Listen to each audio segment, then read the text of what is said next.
Pelajaran kita di pelajaran ke-11 judulnya adalah kemunduran. Dan tentunya di dalam iman kita, kehidupan kita sebagai orang Kristen, kita bisa saja mengalami masalah atau pencobaan yang membuat iman kita menjadi mundur. Kemunduran ini kan setback. Jadi setback itu adalah sebenarnya bukan di dalam sisi imannya, bukan sisi internalnya, tapi lebih ke eksternalnya. Kira-kira ada setbacknya seperti apa? Supaya istilahnya kalau orang bilang kan mundur selangkah untuk maju 2 langkah gitu kan. Komplain boleh, kayak protes boleh, kayak mengeluh boleh, mempertanyakan boleh. Tapi yang Ayub tidak lakukan adalah dia tidak menolak, dia tidak meninggalkan Tuhan. Dan kadang-kadang ya itulah hubungan kan, kalau kita melihat seperti hubungan suami istri, apakah dalam hubungan suami istri harus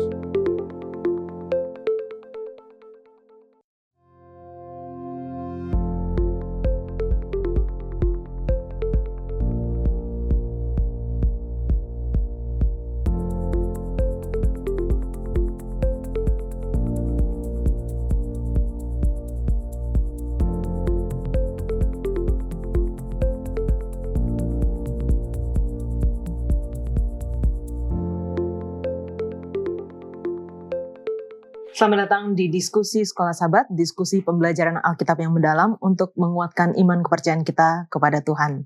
Senang sekali bisa terus menemani pemirsa sekalian di dalam pembelajaran Sekolah Sahabat kita dari pelajaran ke pelajaran sepanjang triwulan kedua tahun 2026 ini. Kita membahas mengenai bertumbuh dalam hubungan dengan Tuhan. Dan terima kasih juga untuk teman-teman yang sudah hadir di studio untuk kita dapat berdiskusi bersama-sama. Dan tentunya kami juga senang untuk dapat menyapa saudara-saudara sekalian, sahabat-sahabat Diskusi Sekolah Sahabat yang telah menuliskan di kolom komentar YouTube channel Diskusi Sekolah Sahabat, telah membagikan cerita, berkomentar, dan kita akan bacakan pada saat ini. Untuk yang pertama, boleh minta kesediaan dari Norman untuk membacakan. Baik, untuk yang pertama datang dari Ibu Eva Pelopesi. Puji Tuhan, terima kasih untuk pembahasan Sekolah Sahabat yang sudah disampaikan. Semoga menjadi berkat untuk kita yang mendengarnya. Terima kasih Pak Pendeta, Kayola, serta para narasumber. Kiranya kasih Allah Bapa memberkati kita semua. Salam damai sejahtera. Amin. Lalu dari Ose Hots, Shalom, saya dari kota Marudu, Sabah. Saya sangat rasa diberkati karena sepanjang minggu ini Tuhan menyertai keluarga saya. Lalu yang terakhir dari Saudari Girti Susanti Manik, Shalom, salam dari Jakarta, Jemaat Ciracas. Terima kasih untuk diskusi Sekolah Sahabat, Tuhan memberkati. Terima kasih. Selanjutnya Ilan. Dari Linda Siombing, terima kasih untuk tim diskusi Sekolah Sahabat, sangat menginspirasi untuk bisa menjadi pendoa yang rajin untuk kemuliaan Tuhan. God bless you all. Manalu Washington. Salam untuk semua tim HCI yang telah menguraikan SS dengan luar biasa. Terima kasih, Tuhan memberkati. Salam dari Cirebon. Rismauli Elvina, puji Tuhan semakin membuka pikiran dan pengetahuan akan pelajaran Sekolah Sahabat. Baik, terima kasih. Wilson, Pendeta Wilson. Baik, yang pertama dari Nancy. Amin, puji Tuhan atas diskusi yang sangat amat membantu memperluas pengertian saya secara pribadi dalam mempelajari kitab suci. Tuhan Yesus memberkati tim Hope Channel Indonesia. Greetings dari Jemaat Thousand Oaks, California, USA. Lalu berikutnya dari Sherry Shea. Terima kasih diskusi Sekolah Sahabat ini yang mana boleh membantu saya lebih kuat dalam iman. Puji Tuhan. Amin, puji Tuhan. Terima kasih teman-teman semua yang telah memberikan komentar dan kesaksian bagaimana program Diskusi Sekolah Sahabat ini dapat membantu di dalam pembelajaran baik secara pribadi, keluarga, dan juga di dalam jemaat. Dan tentunya walaupun kita sudah hampir akhir dari pelajaran Sekolah Sahabat kita, masih ada beberapa stok dari buku Sekolah Sahabat kita, dan teman-teman, saudara-saudara, pemirsa yang rindu untuk belajar bersama dengan kami namun sulit akses kepada buku ini, silahkan tinggalkan komentar atau menghubungi nomor call center Hope Channel Indonesia untuk katakan saya rindu untuk memiliki buku ini, dan kami akan mengirimkan secara cuma-cuma ke alamat Anda masing-masing di wilayah negara Indonesia. Dan kalau misalnya teman-teman memang selalu mengikuti program Diskusi Sekolah Sahabat dan tahu kalau sulit akses kepada buku ini dan ingin untuk yang buku triwulan selanjutnya karena kita sudah di pelajaran akhir-akhir, langsung saja katakan hubungi Hope Line Care atau call center Hope Channel Indonesia dan minta untuk buku pelajaran yang baru sehingga kita sudah sediakan stoknya dan ketika barangnya sudah datang kita bisa langsung mengirimkan ke tempat Anda masing-masing. Pelajaran kita di pelajaran ke-11 judulnya adalah kemunduran dan tentunya di dalam iman kita, kehidupan kita sebagai orang Kristen, kita bisa saja mengalami masalah atau pencobaan yang membuat iman kita menjadi mundur. Kita bisa lihat juga beberapa cerita di dalam Alkitab, bagaimana orang-orang yang mengalami masalah di dalam kehidupan mereka dan apa yang membuat mereka untuk tetap teguh di dalam imannya. Di tengah hiruk-pikuk kehidupan dunia, ada satu pertanyaan yang sering terabaikan. Seberapa dekat hubungan kita dengan Tuhan? Mungkin kita sudah lama mengenalnya, atau baru saja memulai perjalanan iman. Namun, di setiap musim kehidupan, bertumbuh dalam hubungan yang bermakna dengan Allah adalah hal yang sangat penting. Ada saat di mana kita merasa jauh, gambaran tentangnya menjadi kabur. Berdoalah agar Ia memberikan kejelasan, pengharapan, dan arah. Kini saatnya, bukan nanti, untuk mengenal, mengasihi, dan tinggal di dalam Dia. Karena hubungan ini memengaruhi segalanya, bahkan sampai pada masa depan kehidupan yang kekal. Perjalanan ini bukan perlombaan singkat, melainkan maraton iman. Kita bisa jatuh, tetapi selalu ada kesempatan untuk bangkit dan terus melangkah. Dan kita tidak berlari sendirian. Para pelari lain yang mengasihi Yesus dan firman-Nya juga berlari bersama kita. Yang terpenting, Yesus berjanji memberikan penolong untuk menyertai, menguatkan, menopang, dan tinggal di dalam kita. Untuk terus memandang kepada Yesus yang memimpin kita dalam iman dan yang membawa iman kita itu kepada kesempurnaan. Sementara belajar, mari berdoa agar Roh Kudus bekerja atas kita masing-masing secara pribadi dan sebagai gereja global untuk membawa kita lebih dekat kepada Allah seperti belum pernah sebelumnya. Sebab, sungguh, tidak ada yang lebih penting daripada terus bertumbuh dalam hubungan dengan Tuhan.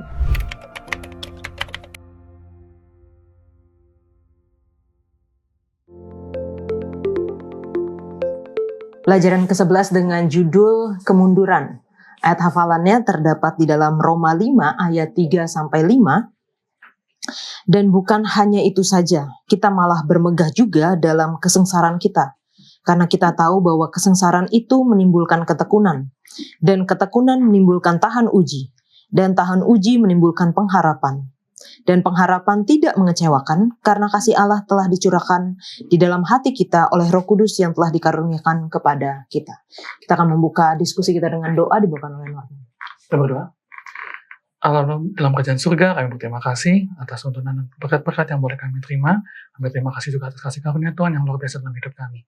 Kami akan memulai diskusi sekolah sahabat kami, kiranya Engkau boleh berkati masing-masing kami, baik dari Saudara Silan, Kayola, hamba dan juga pendeta Wilson yang akan memimpin jalan dari diskusi ini. Tuhan boleh berikan hikmat kebijaksanaan agar ini boleh menjadi satu pelajaran dalam kehidupan kami dan juga bagi para yang menonton dan boleh membawa kami juga lebih dekat kepada Tuhan. Ampuni kami akan kesalahan kami dalam nama Yesus kami berdoa. Amin.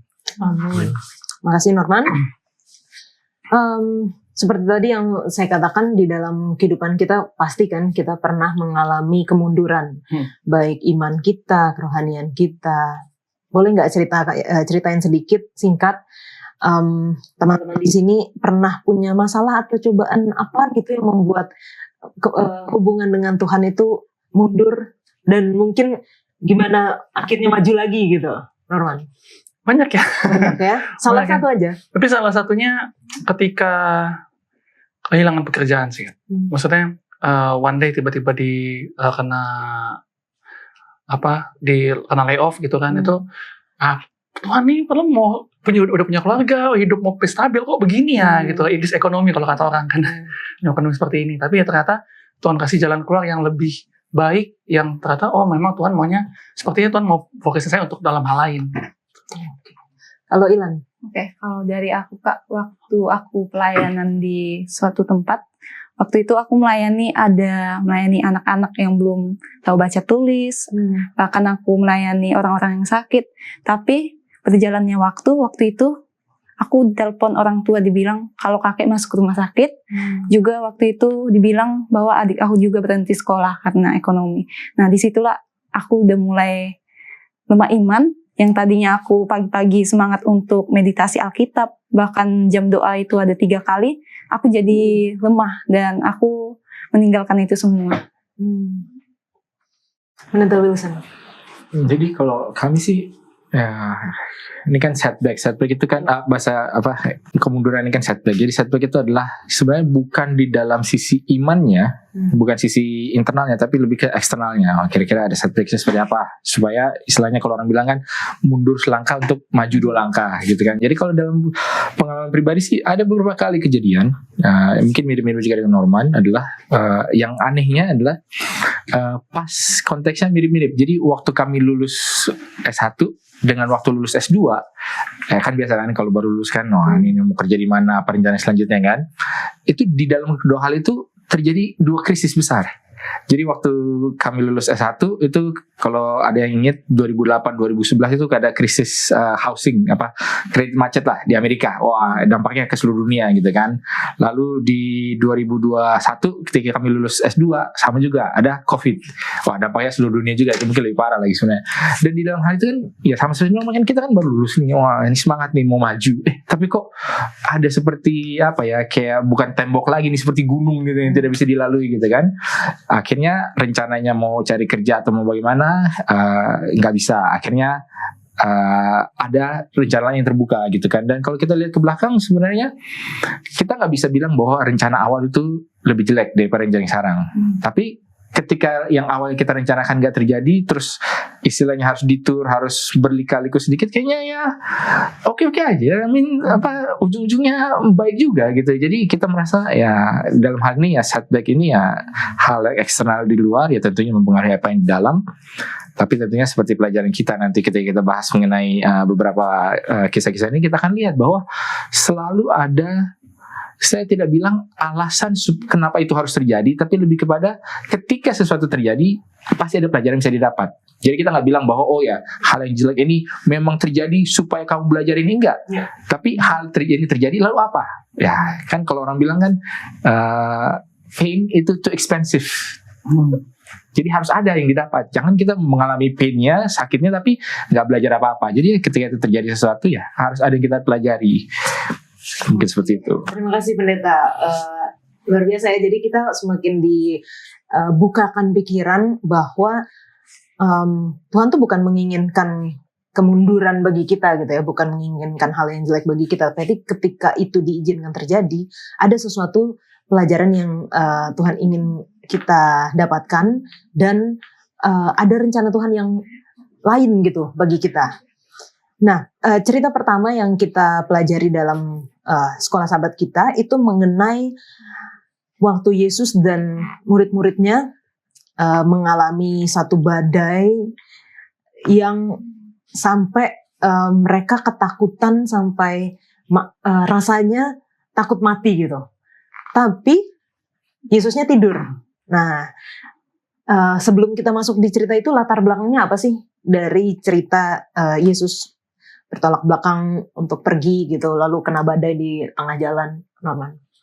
Kalau dari kita baca di Markus itu kan, di buku Markus pasal 4, sebenarnya Yesus itu habis mengajar gitu kan, habis dia mengajar orang banyak, terus setelah dia mengajar, pada malam harinya Yesus bilang, ayolah kita jalan ke seberang gitu kan. Kalau menurut buku Sekolah Sahabat kita itu sebenarnya Yesus sudah tahu bahwa itu akan ada badai yang datang, badai besar yang datang, tapi dia tetap ajak murid-muridnya untuk jalan, untuk pergi ke seberang, berlayar ke seberang, dan kayaknya Yesus mau mengajarkan sesuatu sama mereka. Mengingat juga sebenarnya beberapa murid Yesus itu nelayan gitu kan, yang punya pengalaman juga lah untuk hal seperti ini. Jadi ada yang mau Yesus tanamkan kepada mereka sih sebenarnya ketika diminta untuk bertolak ke seberang. Oke. Kalau dari aku Kak, sama seperti yang dibilang, sebelum Yesus berangkat bersama murid-muridnya, sebenarnya Yesus sudah tahu bahwa badai itu akan datang. Jadi di sini kenapa Yesus mengajak murid-muridnya? Karena menurut aku Yesus itu mau melihat bagaimana karakter murid-muridnya, dan juga Yesus mau melihatkan karakter Yesus itu kepada murid-muridnya. Oke. Pendeta.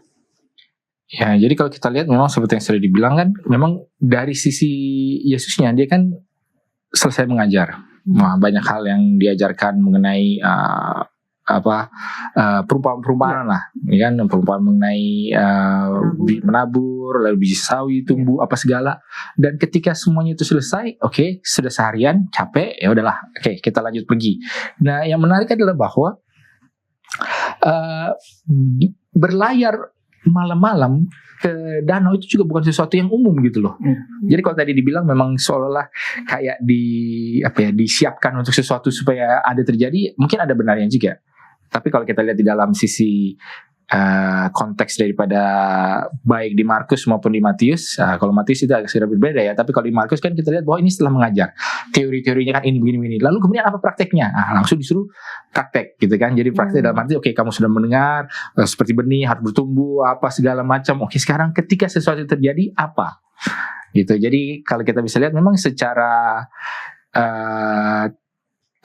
secara kronologinya seperti itu, supaya kita bisa langsung melihat apa sih aplikasi daripada apa yang dipelajari, dan bagaimanakah Yesus sudah menunjukkan bahwa memang seperti dia seorang yang menabur, seperti benih itu harus bertumbuh, seperti bagaimana kuasa-kuasa yang lain itu juga ditunjukkan bahwa ada loh aslinya seperti ini. Dan juga ya seperti yang tadi sudah dibilang juga, menunjukkan bahwa orang mendengar bisa, mengerti bisa, tapi belum tentu menghidupkan atau belum tentu bisa menginternalisasikan.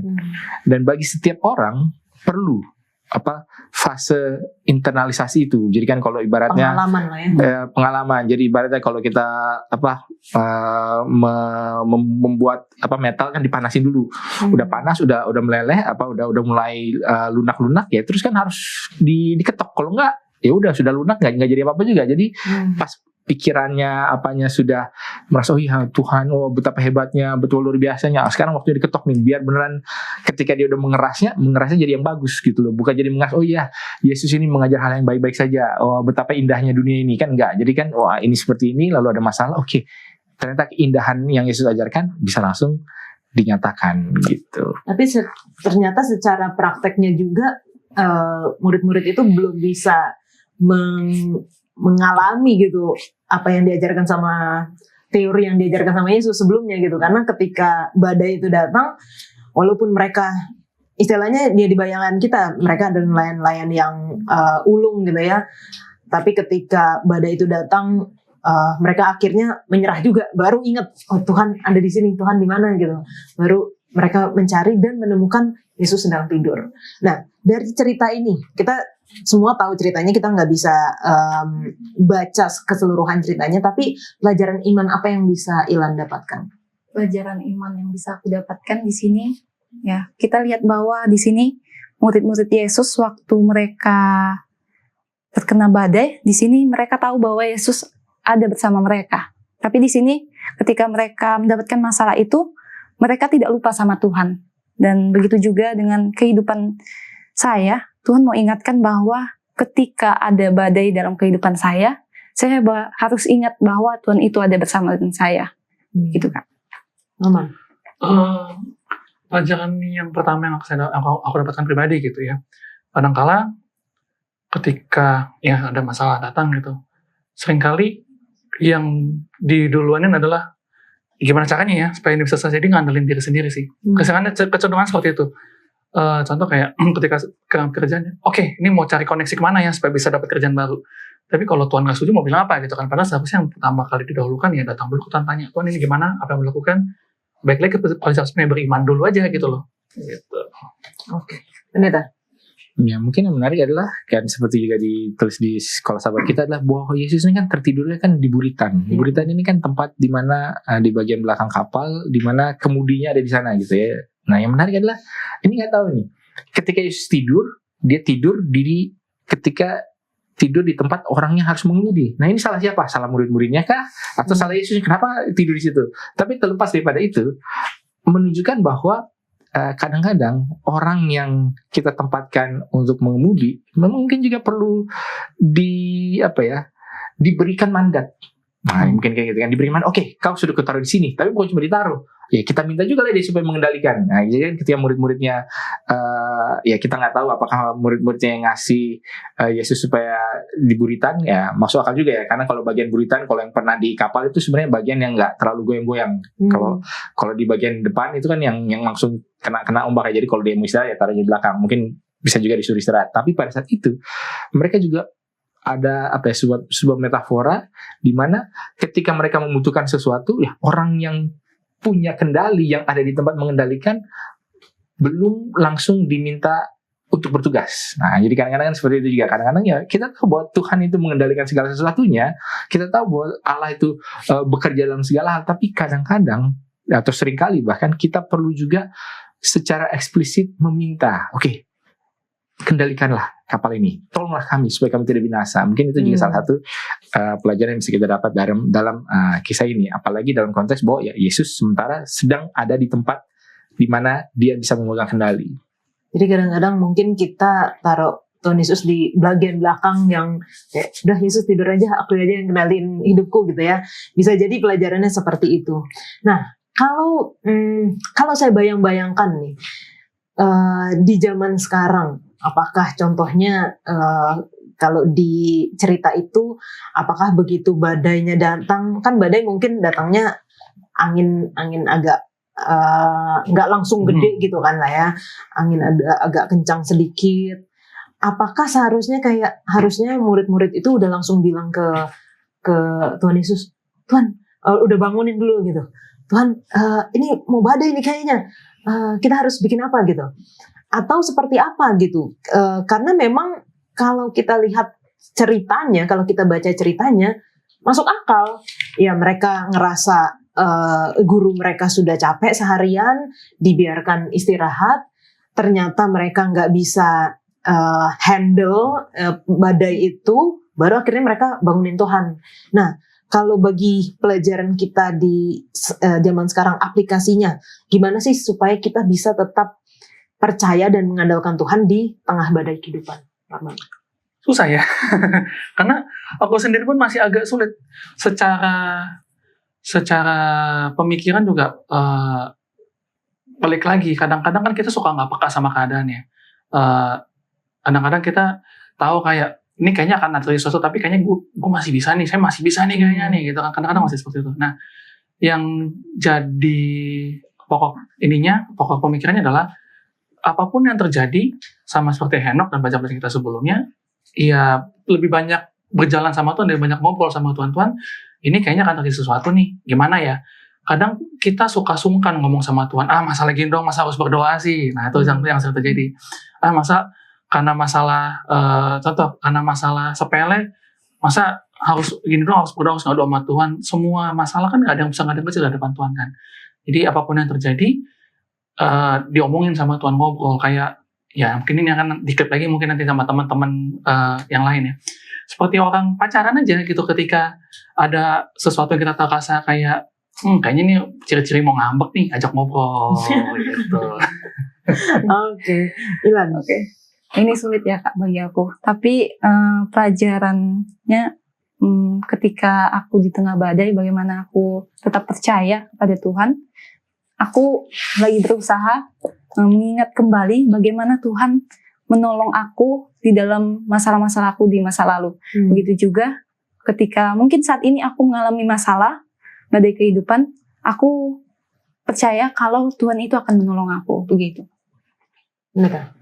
Jadi mungkin ada yang namanya muscle memory ya. Ini kan kalau Yola ini pianis kan pasti muscle memorinya itu kan udah terlatih gitu ya. Jadi kadang-kadang ketika sesuatu terjadi kita ada refleks gitu kan, melakukan sesuatu, dan refleks itu adalah sesuatu yang bisa dilatih.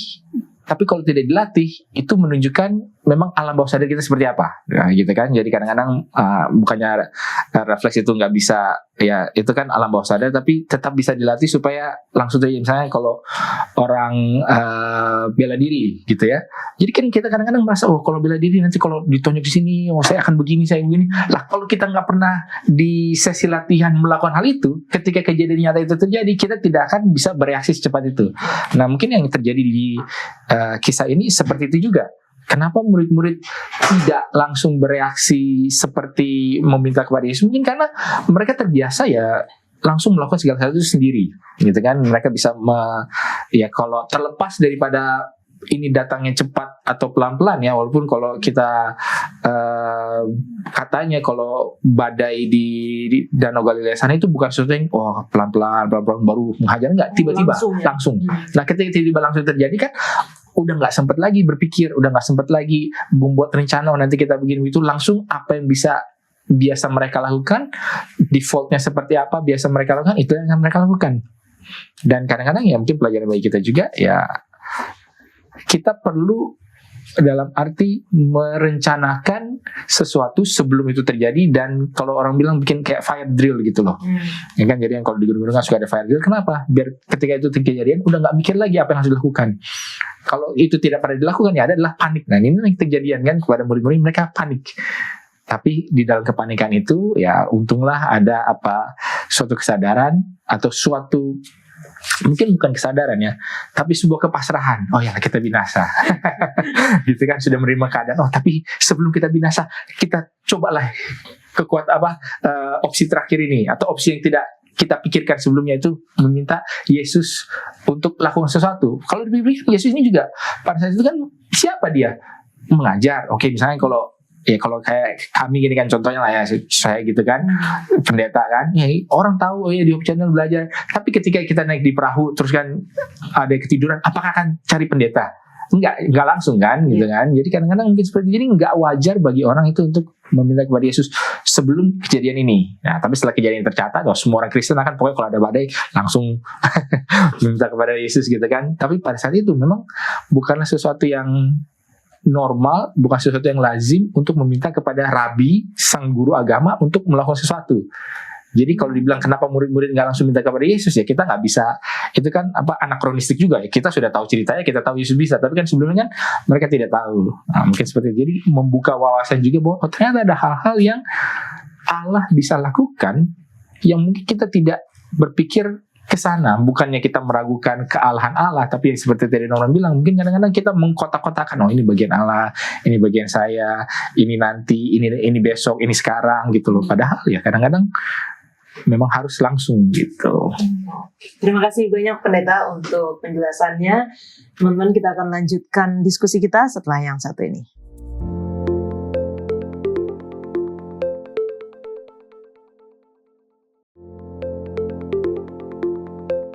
Setelah kejadian badai tersebut, Yesus sampai di seberang dan ada satu cerita yang sangat menarik, tapi kita mungkin tidak membahas itu. Dan setelahnya Yesus menyeberang kembali. Disitulah ada cerita yang akan kita diskusikan, yaitu mengenai anak perempuan Yairus dan wanita yang pendarahan 12 tahun. Cerita ini sangat menarik juga ya. Apa nih, bisa nggak kita cari hubungannya gitu antara anak Yairus yang umurnya 12 tahun sedang sakit dengan wanita yang mengalami sakit pendarahan selama 12 tahun juga. Dari Norman. Ini kalau yang dari sisi yang aku dapatkan ya, sebenarnya penggambaran ini tuh lebih kepada bahkan dari anak kecil sekalipun butuh Tuhan gitu loh, butuh kehadiran Tuhan, nggak bisa disangkal. Dan lucunya adalah kerinduan kedua, baik itu dari anak Yairus dan Yairus sendiri dan dari wanita sakit pendarahan ini, sebegitu besarnya mereka rindu untuk datang kepada Tuhan gitu loh. Walaupun latar belakangnya karena sama-sama sakit itu kan, sama-sama ada masalah besar. Tapi yang jadi poin utamanya adalah sebegitu besar kerinduan mereka untuk bisa datang kepada Tuhan. Nah ini sih kerinduan yang sama juga jadi bagian kita sih. Jadi milik kita untuk, kalau mereka bisa seperti itu, kenapa kita enggak? Kalau dari aku di sini sangat menarik ya Kak, karena di sini anak Yairus sama wanita yang sakit pendarahan ini, mereka sama-sama mempunyai keadaan yang mustahil. Kenapa? Karena di sini anak Yairus ini sakit hampir mati, dan juga di sini perempuan yang sakit pendarahan, di sini dia sudah tidak ada harapan lagi. Tetapi di sini mereka mau mencari Tuhan, mau datang kepada Tuhan untuk mendapatkan kesembuhan. Bahkan di sini anak Yairus dikatakan bahwa dia rindu bahwa anaknya boleh dibangkitkan, gitu kan. Pendeta? Iya, kalau kita lihat dalam kisah ini sebenarnya, jadi di dalam buku Markus ini ada yang disebut sebagai kisah sandwich atau kisah roti isi gitu ya. Jadi ada rotinya, lalu di tengahnya ada ya isiannya lah ya, dagingnya atau apanya. Dan di kisah Markus ini ada beberapa. Seperti ya contohnya ini kan, jadi mulai dengan Yairus, terus tiba-tiba ada wanita pendarahan, lalu Yairus lagi. Lalu mungkin contoh yang lain ada kisah pohon ara dikutuk, lalu kemudian pembersihan bait suci, lalu kemudian pas besoknya lihat lagi pohon aranya. Ada lagi contoh lain lah. Nah, ketika cerita itu di dalam bentuk sandwich stories, artinya adalah bahwa yang memang core messagingnya itu adalah yang di tengah-tengahnya. Dan kalau kita lihat di sini memang ketika kita bilang soal Yairus dengan permasalahannya, lalu kemudian ada wanita yang pendarahan, jadi apa intinya? Kita bisa lihat ada kontras juga ya, antara Yairus, orangnya disebutkan, namanya siapa, wanita ini namanya nggak disebutkan ya. Yairus ini orang yang seperti apa, yang tenar, berkuasa, wanita ini orang yang terpinggirkan. Jadi ada juga kontras yang bisa kita lihat di sana, dan juga menunjukkan ketika Yairus datang kepada Yesus, dia kan menunjukkan public. Dan yang dibawa adalah posisinya, gelarnya, siapa dirinya gitu kan. Tapi kalau yang wanita ini kan dia diam-diam gitu, nggak sembunyi-sembunyi malah, dan nggak mau ketahuan. Jadi ketika kita melihat kontras ini, dan apalagi bahwa ternyata yang menjadi intinya adalah cerita daripada si wanita ini, ya mungkin kita juga jadi lebih bisa memahami. Jadi sebenarnya bagaimana sih kita datang kepada Yesus, perasaan seperti apa, lalu kemudian apa dasar kita datang kepada Tuhan, apakah harus secara umum atau pribadi dan diam-diam. Lalu ketika itu sudah terjadi, yang penting juga Yesus mengatakan ya, imanmu yang sudah menyelamatkan kau. Dan kalau ketika menyembuhkan putri Yairusnya malah nggak dibilang soal iman gitu kan. Jadi ini kita melihat bahwa ternyata walaupun dua-duanya ini terjadi kan, dua-duanya kesembuhan ataupun hal yang diminta terjadi, tetapi satu yang di-highlight adalah karena iman daripada si wanita ini.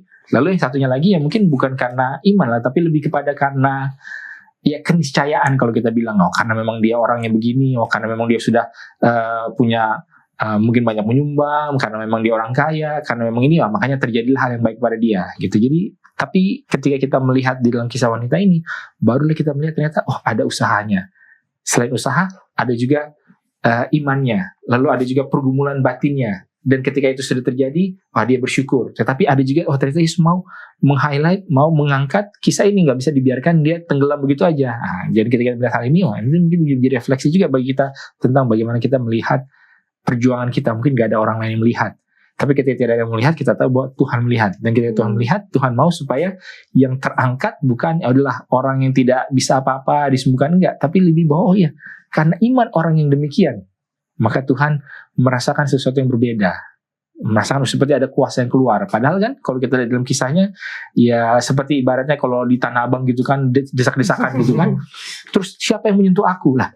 Semua angkat tangan. Tadi saya menyentuh semua. Tapi yang ternyata ada sentuhan yang khusus, yang berbeda. Dan mungkin itulah intisari daripada kisah sandwich ini di dalam kitab Markus ini. Iya, dan kalau kita lihat, kita tahu ceritanya iman perempuan ini bahkan sampai asal kujamah saja gitu jubahnya, aku pasti akan sembuh gitu.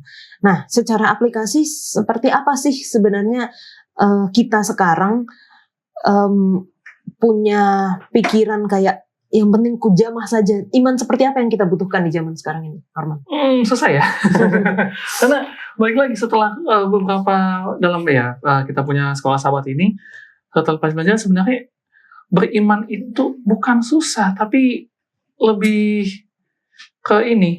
ke arah sulit untuk apa bilangnya ya, sulit lah sebenarnya beriman itu sulit gitu, karena kita sekarang hidup di era yang dimana semua ada, semua komplit, semua punya. Apa yang nggak bisa digapai di era sekarang gitu kan. Nah, Yang penting punya duit. yang penting punya betul, yang penting punya uangnya gitu kan. Nah, tapi balik lagi, untuk bisa beriman kepada Tuhan, kan kenapa wanita ini dia bisa punya iman sebesar itu, karena dia sudah dengar Tuhan Yesus, dia sudah tahu ceritanya, dia sudah, dan kabar sudah tersebar, dan dia meyakini bahwa oh ya memang ini Tuhan yang dapat menyembuhkan saya. Nah, aplikasi kita dalam kehidupan sehari-hari, apalagi kita sudah punya Alkitab, kita punya sekolah sahabat, kita punya banyak penuntun dan renungan harian yang bisa kita dapatkan untuk lebih mengenal Tuhan. Kalau sampai kita masih belum tanda kutip lebih dekat kepada Tuhan, nah ini yang susah jadi pertanyaan, selama ini kita jalan sama siapa? Neta. Mungkin yang menarik bagi dari kisah wanita ini dan aplikasinya adalah wanita ini, kalau dibilang tadi kan, walaupun dibilang dia tidak disebutkan namanya apa segala, tapi kan dia adalah seorang yang awalnya lumayan berada, ya kan? Kalau di dalam kisahnya, dia sudah 12 tahun menderita, sudah menghabiskan segalanya. Artinya apa? Dia bisa bertahan 12 tahun dengan hartanya gitu. Kalau orang kita, kalau sekarang ini mungkin sebulan aja udah habis gitu kan hartanya kan, kalau harus berobat. Karena enggak, dia cari tabib ini apa segala macam. Jadi ada sebuah proses yang perempuan ini jalani. Itu satu, ya kan? Dan kadang-kadang kita juga harus tahu proses ini nggak harus langsung cepat, bisa juga lama. Dan bagi orang lain, orang nggak melihat proses ini, mereka tahu cuma sebuah sentuhan. Mereka nggak tahu di balik sentuhan ini ada wanita yang seperti apa. Dan kalau yang menarik di dalam ayat ini, kita tidak cukup waktu. Ayat ini menjelaskan wanita ini, ayat 24 sampai 27-nya itu ayat 25 sampai 27-nya ini kan 3 ayat. Tapi 3 ayat ini adalah satu klausul, satu kalimat. Jadi kata kerjanya wanita yang begini, dia sudah begini, ini itu semua anak kalimat. Terus kalimat utamanya adalah menyentuh jubahnya. Jadi itu menunjukkan bahwa orang nggak melihat anak kalimatnya ini apa, itu kan internal. Tapi orang melihat dia menyentuh jubahnya. Kadang-kadang kita juga bisa melihat, di dalam kehidupan kita sehari-hari ada orang yang kita lihat, dia datang ke gereja. Tapi kita nggak tahu dia bisa datang ke gereja itu karena apa. Kita lihat orang ini ketika ada panggilan baptisan maju. Wah ya, kita cuma melihat dia maju, tapi kan yang di dalamnya terjadi sebelum itu kan seperti apa kita tidak tahu. Lalu kemudian yang juga bisa kita pelajari adalah ketika dia mendapatkan kesembuhan, dia merasa ada sesuatu yang harus dilakukan. Andai kujamah saja jubahnya. Sebenarnya kan nggak harus. Dia juga bisa berdoa supaya aku sembuh. Bisa juga. Kalau bagi saya ini menunjukkan bahwa kadang-kadang manusia merasa perlu melakukan sesuatu. Misalnya kalau dia sakit parah lah, kanker atau apa gitu kan. Kalau terapi jus ini kupakai. Kalau treatment ini kulakukan, maka aku akan sembuh. Dan kadang-kadang kita masuk, itu nggak beriman lah. Harusnya kan berdoa aja cukup. Nggak juga. Ada orang yang berimannya seperti itu. Kalau contohnya perwira yang anaknya yang hambanya sakit kan, nggak perlu datang, hanya katakan saja itu cukup. Mungkin ada orang yang seperti itu. Tapi ada yang merasa perlu ada sesuatu yang dia lakukan. Dan itu juga tidak salah. Ketika dia merasa dia harus melakukan ini itu. Jangan bilang, dia gak beriman. Dia menggabungkan usaha dengan iman. Enggak juga. Karena setelah itu terjadi, dia lakukan apa yang dia bisa. Dia menyentuh jubah Yesus, mendapatkan kesembuhan. Tapi kan tetap yang di-highlight oleh Yesus adalah apa? Imanmu yang menyelamatkan engkau. Jadi kita gak bisa mendiskon refleks manusia untuk ingin melakukan sesuatu. Jadi jangan kita redam juga. Dalam kita bilang, enggak, kamu harus beriman, kamu diam aja. Enggak begitu juga. Jadi mungkin itu salah satu beberapa pelajaran yang bisa kita pelajari dalam kisah wanita ini. Oke. Dan dalam pelajaran kita, tiap hari itu ada cerita yang berbeda ya. Jadi kayak kalau kita gali lebih dalam tuh, waktunya gak cukup. Karena cerita selanjutnya adalah tentang Ayub. Dan kita semua tahu, Ayub bukan hanya kehilangan hartanya, dia kehilangan keluarganya, anak-anaknya, bahkan istrinya pun kayak nyuruh dia untuk mengutuk Tuhan dan mati gitu.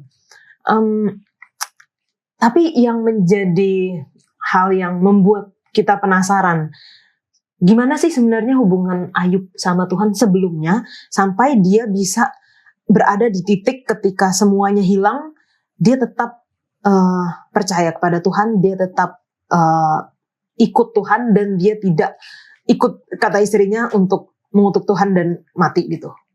Oke, kalau kita lihat di ceritanya, Ayub ini sebelum dia kehilangan semuanya, dia dikatakan bahwa Ayub ini adalah orang yang saleh, orang yang takut akan Tuhan. Bahkan Tuhan saja mengatakan bahwa Ayub ini adalah orang yang paling sempurna. Dan tapi ketika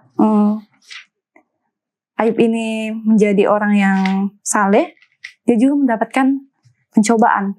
Tadi dikatakan bahwa dia kehilangan semua hartanya, dia kehilangan anaknya, bahkan juga kesehatannya. Sehingga orang yang terdekat dia, istrinya, mau membuat Ayub ini jauh daripada Tuhan untuk mengutuki Tuhan.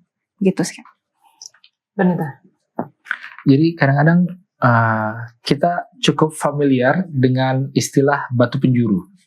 Ya, batu penjuru ini adalah orang yang diletak batu yang ya di dalam Alkitab dituliskan bahwa Yesus adalah batu penjuru yang menunjukkan jalan apa segala. Oke, itu bagus menunjukkan jalan. Tapi mungkin kita juga perlu meng-highlight cerita-cerita yang dia bukan batu penjuru, tetapi batu batu fondasi atau load bearing gitu. Jadi di mana batu itu menahan beban.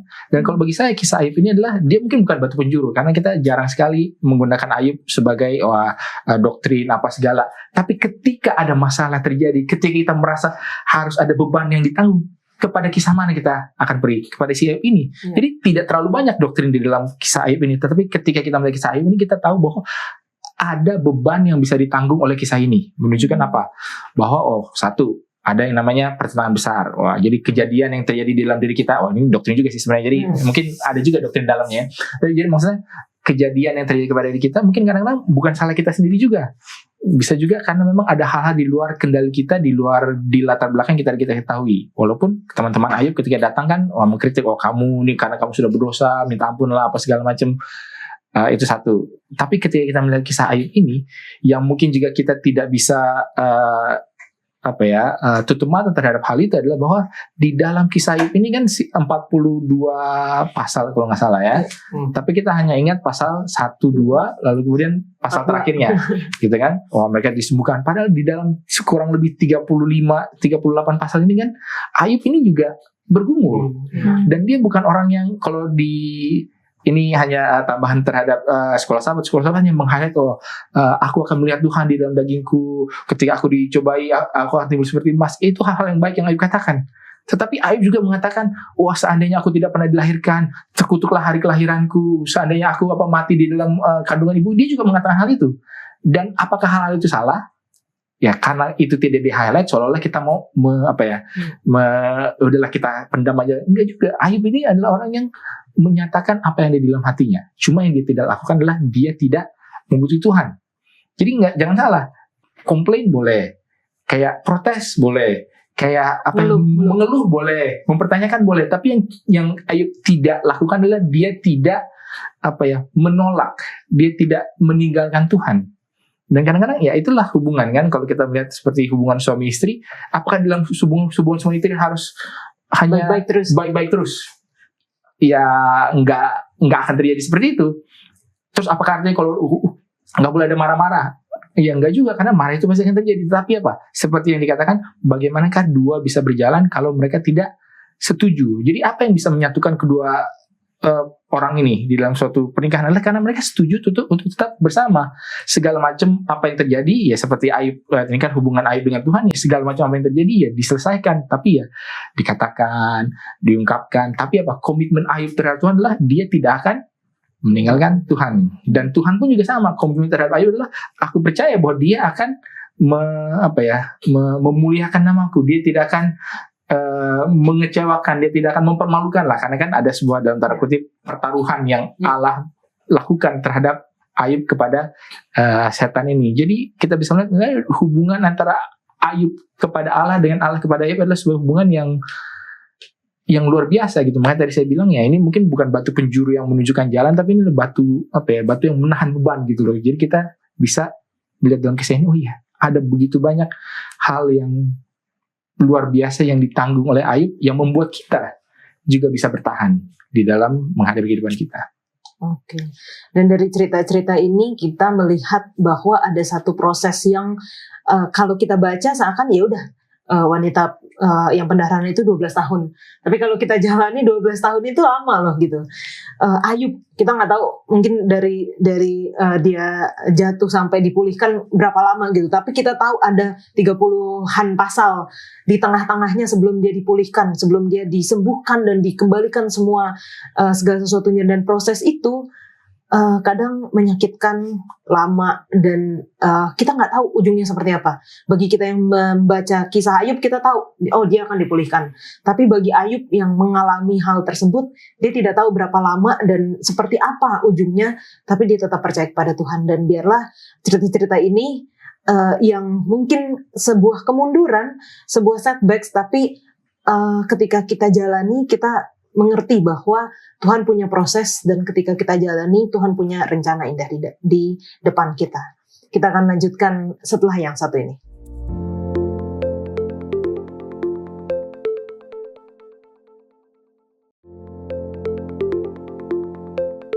Cerita kita berlanjut kepada jalan ke Emmaus. Ini adalah waktu Yesus telah mati, lalu kabar-kabarnya bangkit, dan ada 2 murid yang berjalan ke Emmaus lalu ditemani oleh Tuhan Yesus, tapi mereka tidak tahu itu ada Tuhan Yesus. Dan kita bisa temukan ceritanya di dalam Lukas 24 ayat 13 sampai yang ke-35.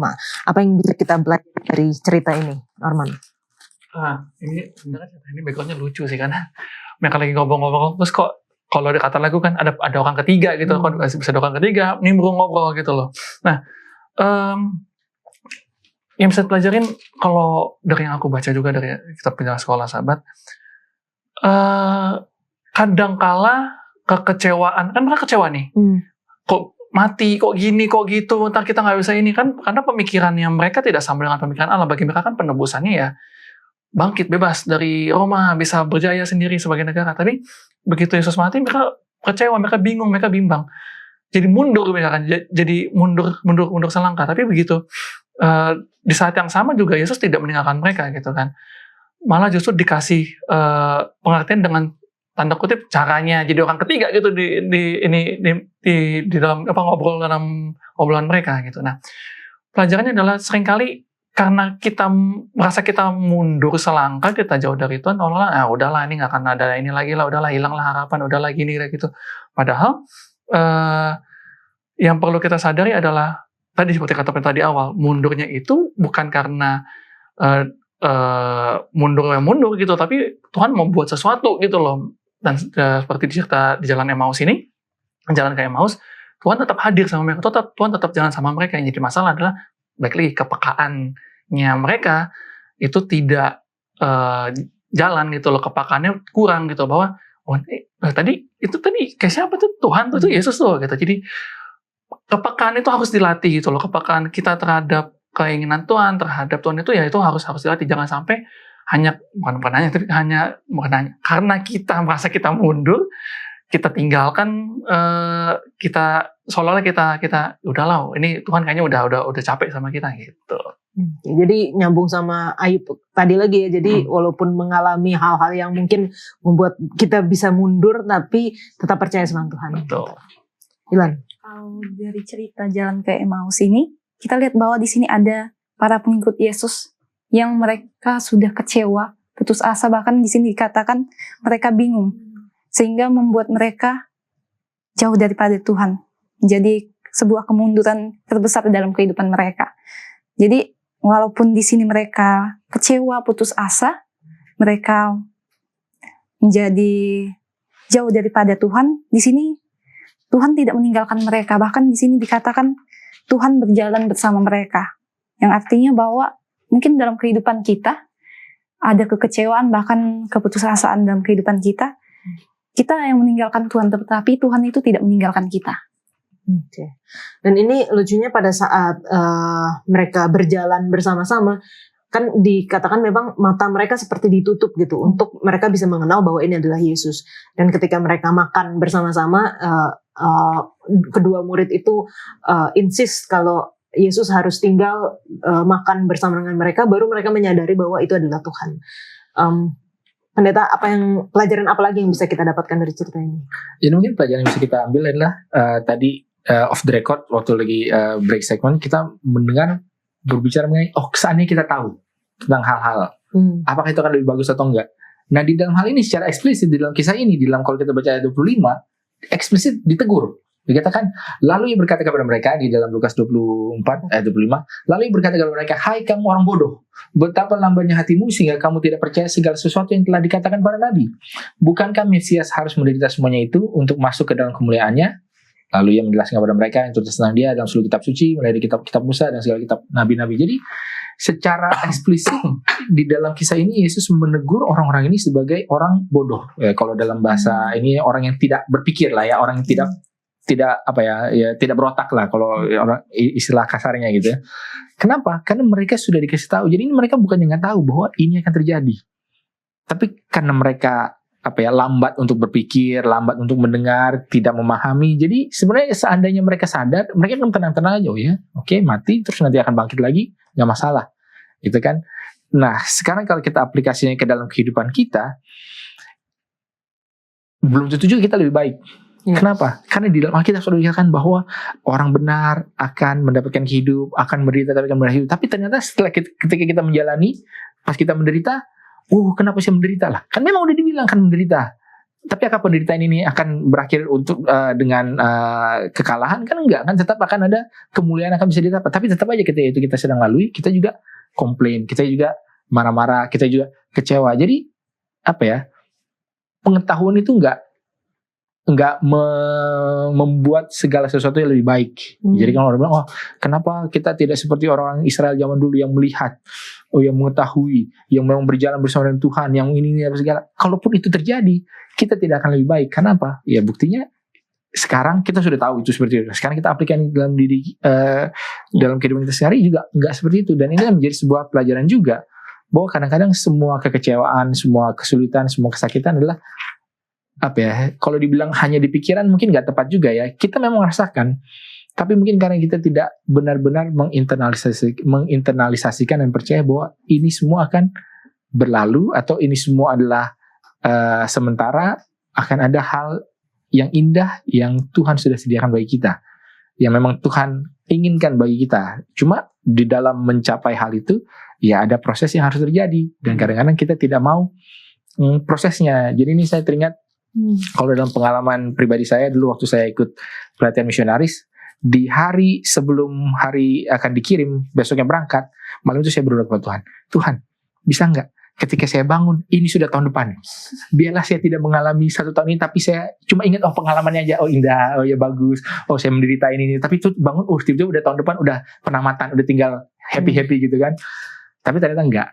Tapi kan sekarang udah 15 tahun berlalu sejak itu, kayaknya ternyata berlalu aja, dan ternyata bisa kok dilalui gitu loh. Tapi ketika kita sedang mau melewatinya, inilah yang berat. Dan kita juga tidak usah terlalu memukul diri ataupun menginikan diri, karena Yesus pun juga demikian.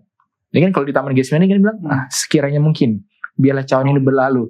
Jadi itu juga menunjukkan bahwa Yesus pun juga demikian. Dia bergumul ketika itu harus terjadi. Apakah dia tidak tahu? Dia tahu. Hasilnya seperti apa, memang itu tujuannya, lalu kemudian bagaimana itu akan bisa diselesaikan, dia tahu. Tapi ketika menjalaninya itu ya berat bagi semua orang, dan ya nggak apa-apa. Jadi jangan juga kita merasa kita harus tidak memiliki kekhawatiran, tidak memiliki kegetiran ataupun kengerian ketika itu akan terjadi, ya nggak apa-apa. Tapi ya percaya aja, ya lembah kekelaman ini akan bisa dilewati.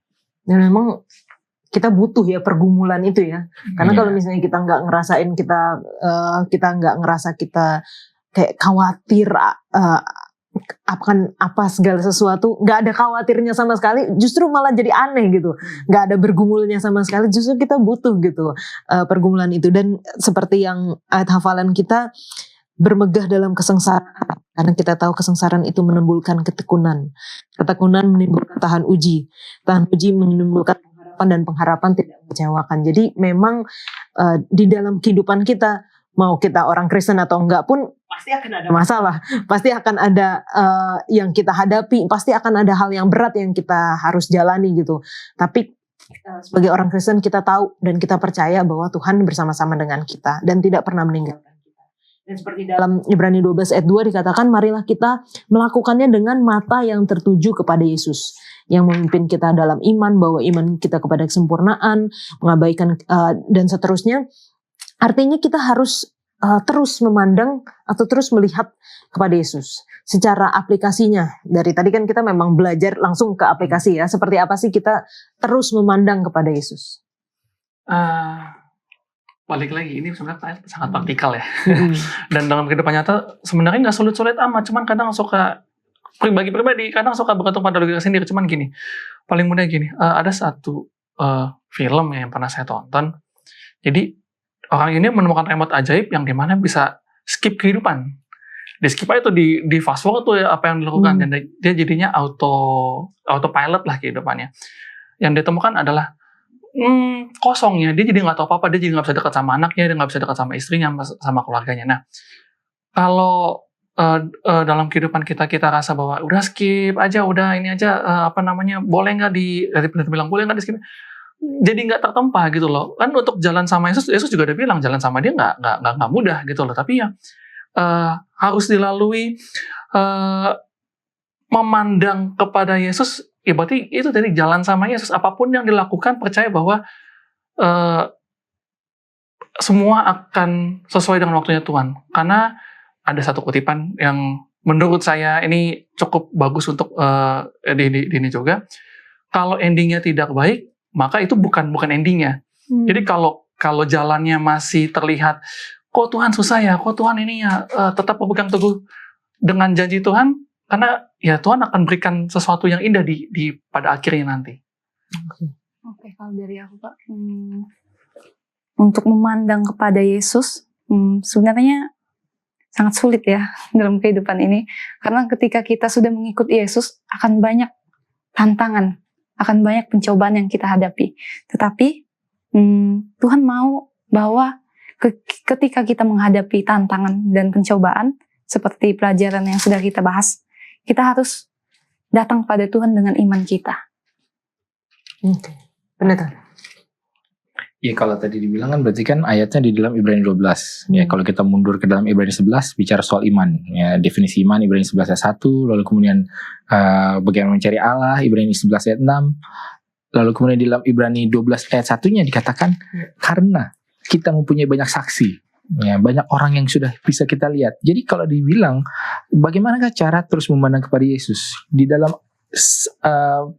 Ibrani 11 dan 12 ini ditunjukkan bahwa itu tidaklah sesuatu yang tanpa dasar, ya, tanpa bukti gitu ya, bahwa ada ini orang-orang yang seperti ini. Lalu kemudian kamu memandang kepada Allah.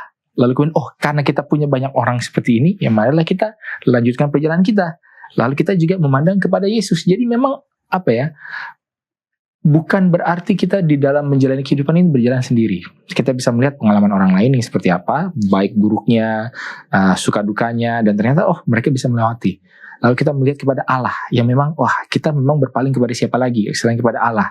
Lalu kemudian dikatakan ya ketika ini terjadi, ya ketika kita berlari menjalani berlomba dengan perlombaan yang diwajibkan bagi kita, ya malah kita lakukan dengan memandang kepada Yesus. Nah di dalam ini juga ada juga kata kuncinya, malah kita melakukan dengan mata yang terang Yesus yang memimpin kita dalam iman, yang membawa iman itu kepada kesempurnaan, yang dengan mengabaikan kehinaan tekun memikul salib ganti sukacita yang disediakan bagi kita. Kalau di dalam struktur bahasa aslinya ini, alasan ini ditaruhnya di depan, yang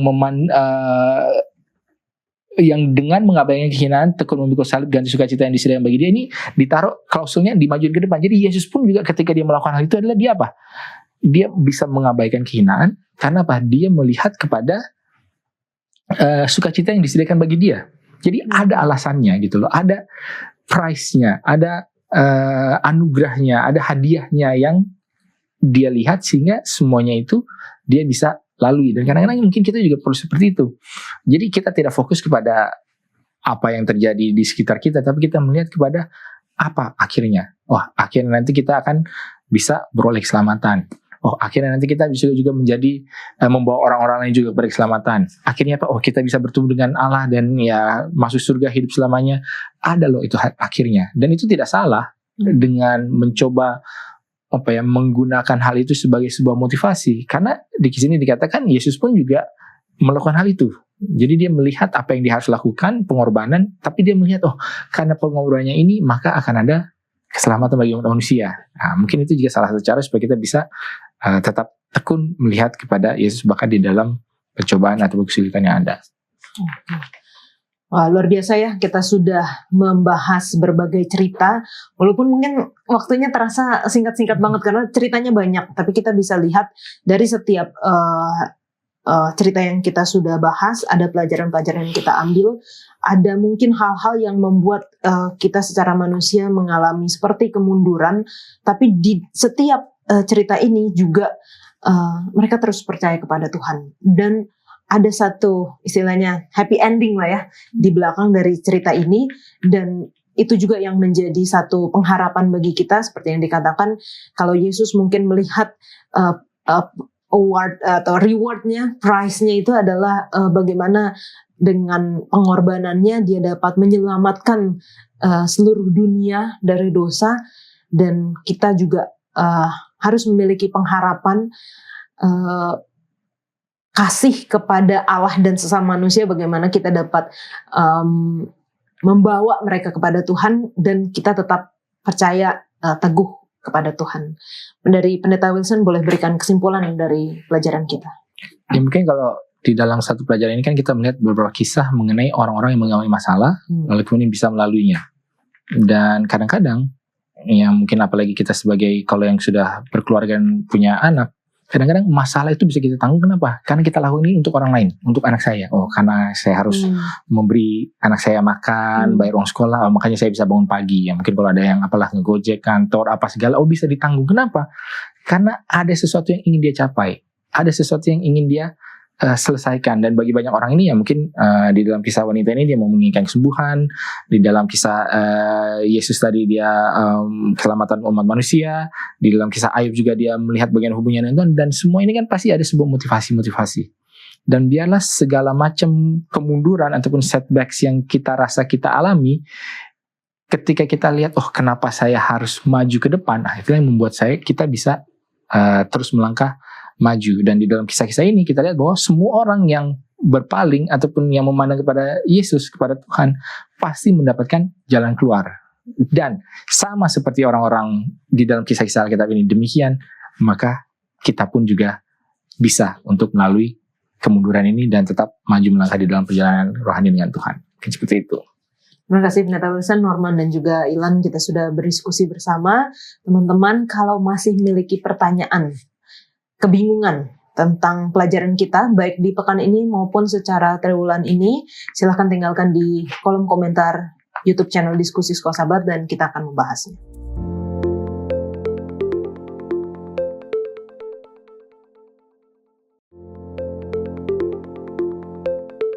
Saat ini kita masuk dalam sesi tanya jawab bersama dengan Pendeta Beni Tambunan. Shalom Pendeta. Shalom. Terima kasih Pendeta sudah menyempatkan waktu untuk menjawab pertanyaan dari teman-teman yang telah menuliskan di kolom komentar YouTube channel Diskusi Sekolah Sahabat.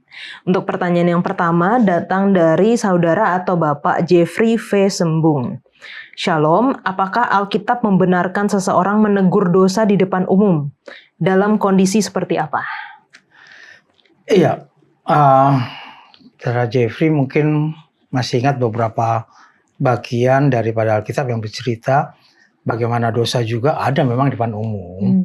Tapi tentunya bukan hal yang membuat orang itu gini, kita menegur seseorang dengan dosanya supaya dia bertobat kan. Jangan sampai di depan umum justru dia malu, dia justru lebih tidak bertobat gitu. Tujuan kita adalah untuk menobatkan seseorang. Tujuan Yesus juga datang ke dunia ini untuk menobatkan manusia untuk datang kembali. Nah, kalau hal itu menjauhkan dia dari Tuhan, saya pikir bukan tujuan kita untuk menegur, untuk mengingatkan dia. Tapi kalau tujuan kita memang supaya dia itu berbalik kepada Tuhan, meninggalkan apa yang tidak baik atau kita sebutkan dengan dosa itu, maka kita menyelamatkan orang itu. Jadi apakah kita bisa menegur di depan banyak orang dengan dosa yang dia miliki?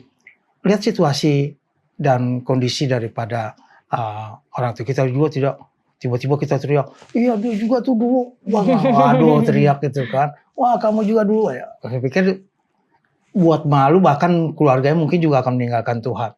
Tapi kalau kita memang sebawa menegur itu dengan baik, maka Alkitab katakan ya 4 mata lah. Bicara 4 mata, kalaupun dia tidak mau ya tambah 1 orang lagi, kalaupun nggak mau ya bawa tua-tua dan seterusnya. Selanjutnya kalau tetap dia ininya ya biarkan dia dengan segala jalannya.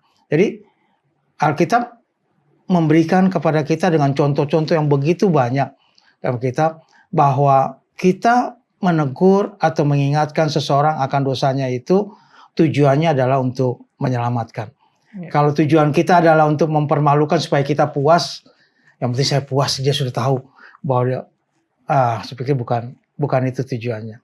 Tapi kalau tujuan kita untuk menyelamatkan orang itu supaya dia kembali kepada firman Tuhan, kembali kepada hukum-hukum yang ada, dia bertobat dengan baik dan benar, ya, ke jalan yang benar, maka kita menyelamatkan orang itu.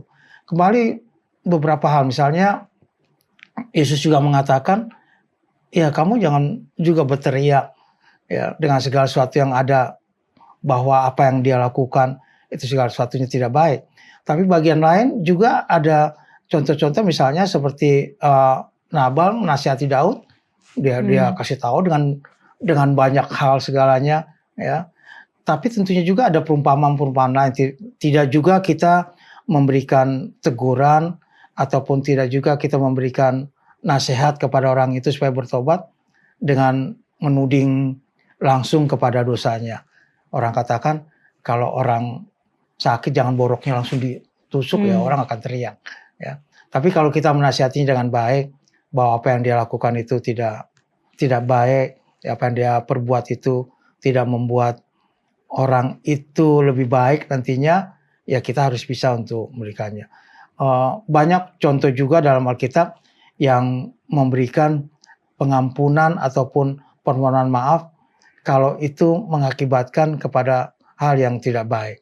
Ada beberapa contoh dalam Alkitab. Tapi yang pasti bahwa tujuan daripada Injil itu, tujuan daripada hukum Allah itu, tujuan daripada Yesus datang ke dunia ini adalah menyelamatkan manusia.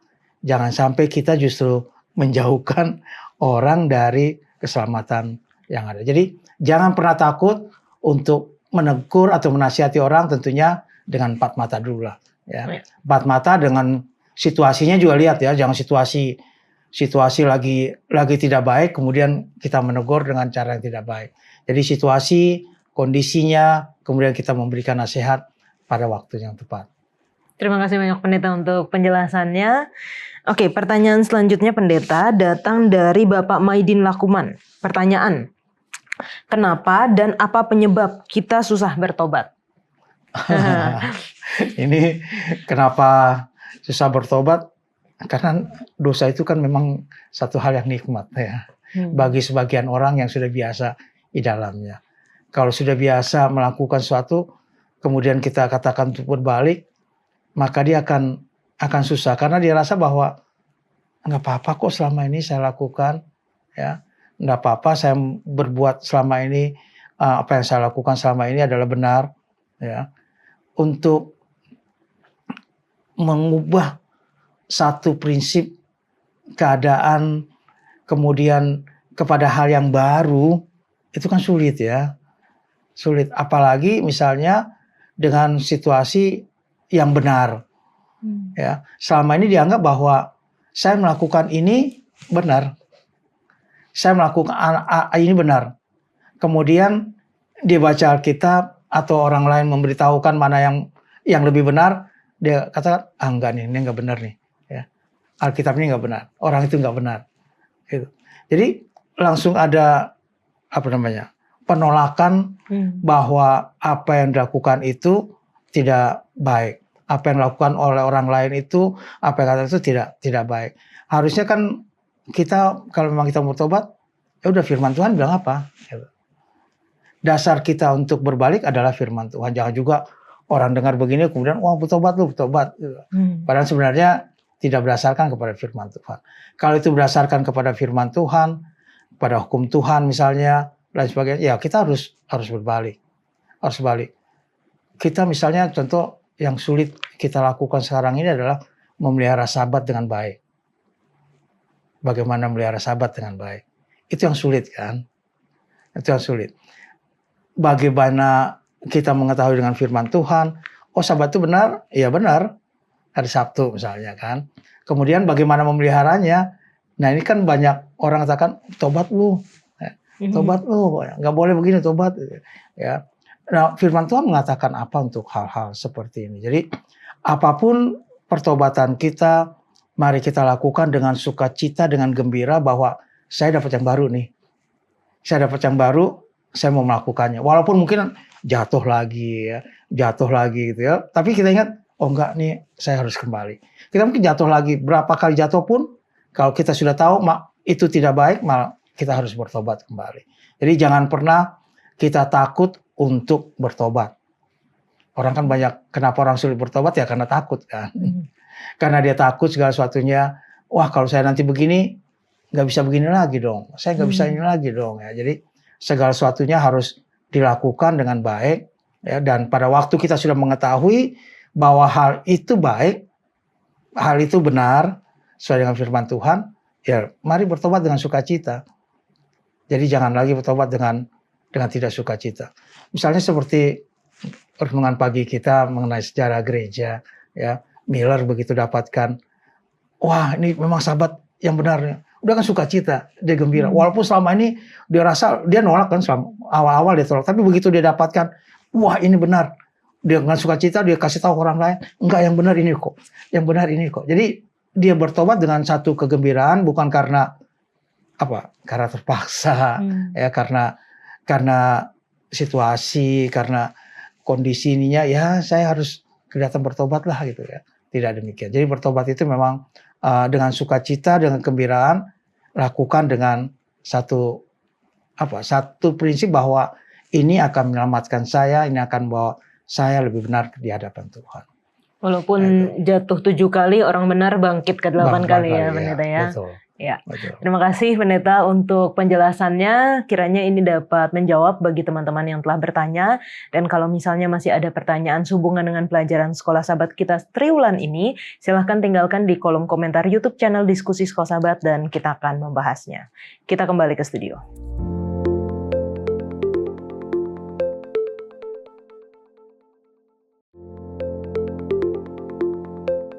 Kita akan menutup diskusi kita dengan doa dibawakan oleh Pendeta. Baik, kita bersatu dalam doa. Ya Tuhan, Bapa kami dalam kerajaan sorga, kami bersyukur Tuhan bahwa Engkaulah Allah yang masih bersama-sama dengan kami semua di dalam segala kemunduran yang mungkin kami rasakan. Tetapi tolonglah kami agar kami boleh tetap memandang kepada Engkau dan terus melangkah Tuhan. Bersama dengan kami semua, juga dengan pemirsa, dimanapun dan kapanpun yang menyaksikan, biarlah berkat, perlindungan, kekuatan, hikmat, kebijaksanaan dari sorga, dan juga tentunya persekutuan dengan Roh Kudus boleh menjadi bagian daripada kita semua. Dalam jodoh harapan kami, dalam Yesus kami berdoa. Amin. Amin. Terima kasih Pendeta, terima kasih Norman, terima kasih Iwan.